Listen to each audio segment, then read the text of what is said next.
Y Taisia, muchísimas gracias por acompañarnos. Taisia Cruz Parcero ha sido 8 años juez en el reclusorio Oriente, 8 años magistrada y ahora encabezas la Defensoría Pública Federal. Gracias por estar con nosotros. Muchas gracias, Elisa. Oye, Taisia, se requiere mucha experiencia para ocupar estos puestos tan relevantes y que tocan la vida cotidiana de millones de personas, ¿no? O sea, no es fácil llegar a ser jueza, magistrada, titular de un instituto como el de la Defensoría Pública. Así es, Elisa. Se requiere en realidad mucha vocación, compromiso, mucho estudio y mucha sensibilidad que se va adquiriendo a lo largo de los años en el día a día. Por lo menos el 50% de los juzgadores y juzgadoras federales ingresamos como oficiales mecanógrafos, es decir, cuando estábamos todavía estudiando. Y eso te va formando en la manera en que se integra un expediente, se llegan unas pruebas, en los alegatos de una parte, de la otra parte, y sobre todo te va dando la oportunidad de tener estas herramientas que después, mediante un concurso riguroso de oposición, te permitan ocupar el lugar de la toma de decisión. Taisia, sin esta experiencia, sin este rigor en la competencia también muy clara que hay dentro del Poder Judicial Federal, dentro de los poderes judiciales para ir ocupando estos lugares, ¿qué riesgos podemos correr? El principal riesgo tiene que ver con el tema de la independencia judicial.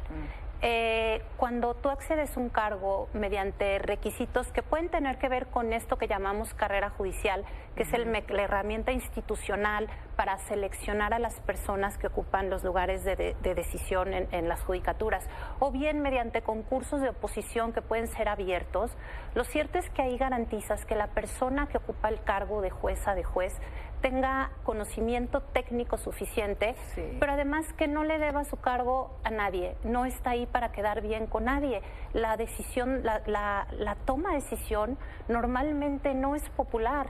Los jueces y las juezas no podemos ser populares porque tenemos que darle la razón a veces a una parte, a veces a la otra parte, a veces a la fiscalía y a veces a las personas imputadas. Sí, es un poder muy grande, un poder muy complejo por su propia naturaleza, en donde no han estado en medios públicos, no han dado a conocer la labor que realizan porque no es esa su naturaleza, ¿no? Tienen que estar ahí como dedicados en su trabajo, pero bueno, qué bueno que además en este momento, en esta coyuntura, parte del debate permita conocer lo que están haciendo y profundizar para que quienes no tienen ese conocimiento cercano vean también la complejidad, comprendan y se tomen decisiones a partir de ello.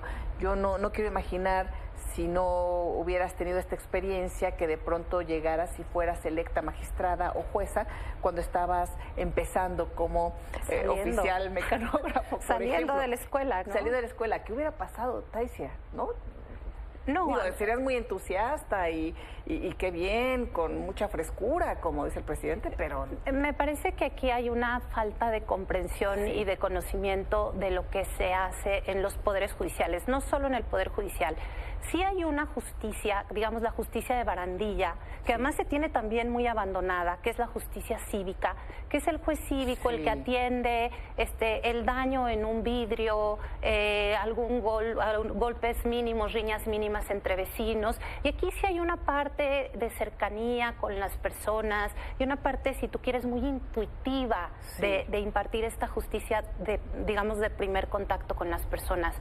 Pero la verdad es que el mundo jurídico, la sociedad, sus relaciones se han complejizado tanto que los conflictos jurídicos son muy, muy difíciles a veces siquiera de entender. Además, pues todo lo que hay que conocer de precedentes, de teorías, de irse apegando a lo que se ha venido decidiendo durante años, de cómo ha avanzado la doctrina de protección a derechos humanos, etcétera. No, perdón, pero los alumnos y alumnas no salen así de las universidades.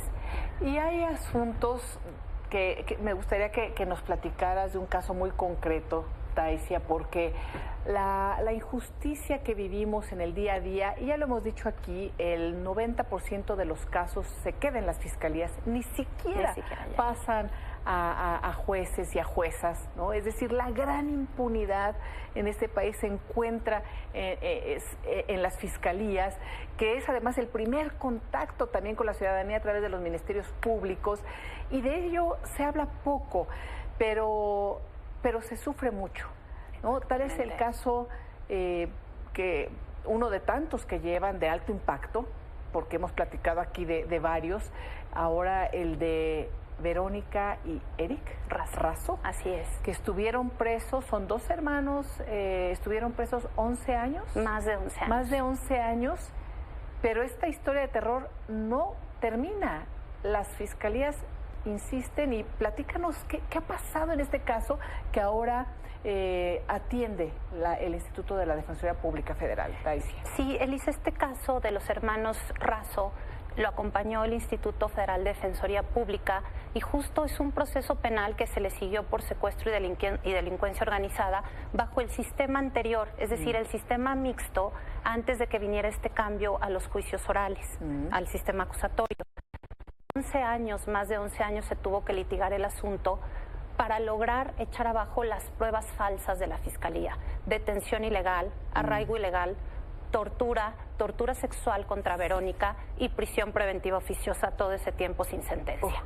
¿Es Fiscalía local? No, la Fiscalía General de la República, así es. ¿Era entonces Procuraduría General de la República? La Procuraduría General de la República. ¿En qué año fueron detenidos? Me parece que los hechos son como del 2011 aproximadamente. Ajá. Sí, y lo que sucede ahora es que se logró la libertad por sentencia absolutoria, tanto de Eric como de Verónica, y apenas hace unas semanas ocurrió otra detención arbitraria contra Eric, en donde le sembraron droga. ¿Cómo? Armas. ¿Lo volvieron a detener? Lo volvieron a detener. ¿Cuándo fue eso? Hace 2 semanas, y cuando se presentó a la audiencia inicial con motivo de esta detención, se lo lleva a la Fiscalía del Estado de México y lo relacionan ahora con una nueva investigación por un diverso delito de secuestro, previa tortura y amenazas para que desista de las denuncias que tiene por la tortura que padeció años atrás.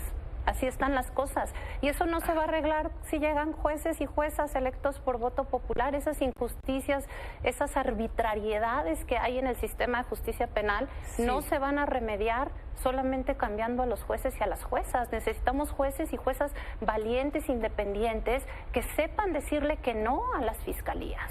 Yo creo que este problema de las fiscalías es mucho más profundo de lo que hemos podido a lo mejor transmitir, pero están en esta transición de ser autónomas, independientes, como el papel lo indica, como la Constitución ahora lo señala, pero que durante años han estado vinculadísimas con los gobiernos locales, federales, y no acaban de desligarse de estas prácticas de ser utilizadas como brazos políticos, o en esta época 2011, bueno, todavía estábamos en la época de las grandes fabricaciones de las bandas de secuestradores, en donde, por cierto, quien llevaba todo esto ahora se encuentra preso en Estados Unidos. No sé si en ese momento seguía al frente, por ejemplo, de la Secretaría de Seguridad Pública, García Luna, o era el momento de transición, más porque después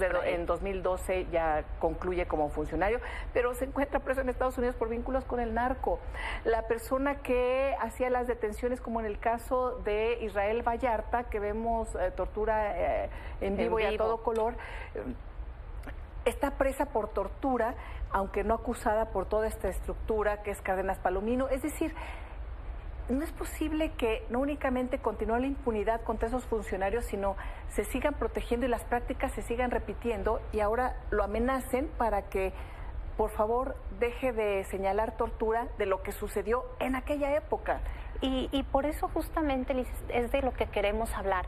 Los problemas graves estructurales del sistema de justicia, no solo penal, sino familiar, civil, administrativo, fiscal, mercantil, laboral. Los problemas estructurales no están en cómo se designa a las personas juzgadoras. Los problemas estructurales requieren una discusión mucho más precisa, mucho más contenida y sobre todo libre de estas pasiones políticas que derivaron de la reciente elección. Taisia, bueno, ahorita nos platicas de la situación de Eric en este momento, pero en aquella detención comentas que hubo tortura, abuso sexual en contra tortura de sexual ella, contra Verónica, sexual, así es. Por parte de quienes, de ministerios públicos. La tortura normalmente es a cargo de las policías. De las policías. A veces con digamos, esta anuencia de las autoridades ministeriales, sí, pero normalmente y son los patrones detectados, ocurre en las policías. En el momento de estas detenciones arbitrarias, por eso hay que ser tan estrictos con las detenciones, por eso hablamos de que no se puede llevar la policía a cualquier persona si no hay un delito flagrante, y por eso no podemos acostumbrarnos como sociedad a pensar que las personas detenidas no deben tener derechos. Gracias. Y cuando se repite ad nauseam, perdón la expresión, el discurso de los jueces liberan delincuentes o las defensorías defendemos delincuentes, se piensa que entonces que el Estado por sí y ante sí, las autoridades policíacas decidan quién es culpable y quién no. Sí, y vemos además, tenemos que estar atentos a lo que llaman flagrancia, porque como hay delitos que los pueden encarcelar y abandonarlos ahí, ¿no? En prisión preventiva oficiosa. Sí los encuentran en flagrancia como portación de armas, droga, entonces un sembradero de drogas. Es lo más fácil. Es lo más fácil por parte de policías. También hemos consignado aquí casos en donde se acreditó la siembra de drogas y de pruebas y todo. Entonces, estamos viviendo una situación muy, muy delicada. Este caso lo documentaron muy bien también de manera videográfica, ¿verdad? Hay un documental. Hay un documental en Justicia TV, está disponible en Justicia TV. Ya se estrenó. Ya se estrenó, así es. Y pueden ver esta historia, pero Taisia, antes de que nos despidamos, ¿qué ha sucedido con Eric? ¿En dónde está? ¿Cómo se encuentra? Eric está todavía en prisión. Cuando el juez ya decidió, el juez del Estado de México decidió que no debe estar sometido a prisión preventiva, le concedió una medida cautelar distinta y sin embargo sigue en prisión. Desde mi punto de vista, desde el punto de vista de la Defensoría Pública Federal, hay una retención ilegal en su perjuicio. Y estamos acompañando a Eric y a su familia, a su mamá y a su hermana para que cese de inmediato esta injusticia, y lo que sigue es la audiencia de discusión de vinculación a proceso, en donde esperamos obtener una resolución favorable. Qué increíbles casos, Taisia. Bueno, pues invitamos a quien quiera verlo. Está el documental en Justicia TV, en profundizar en el tema que continúa. Es una historia en proceso, independientemente de esta ya absolución que se dio. Son inocentes porque nuevamente se le abre esta Dos nuevas carpetas. Dos nuevas carpetas a Eric. Increíble. Increíble, sí. Taisia, ¿podemos seguir en contacto, en claro que sí, comunicación? Elisa, con mucho gusto. Para informar a nuestra audiencia de este y muchos casos más. Te lo agradezco mucho, hay mucho de qué hablar. Muchísimas gracias por acompañarnos. Una pausa.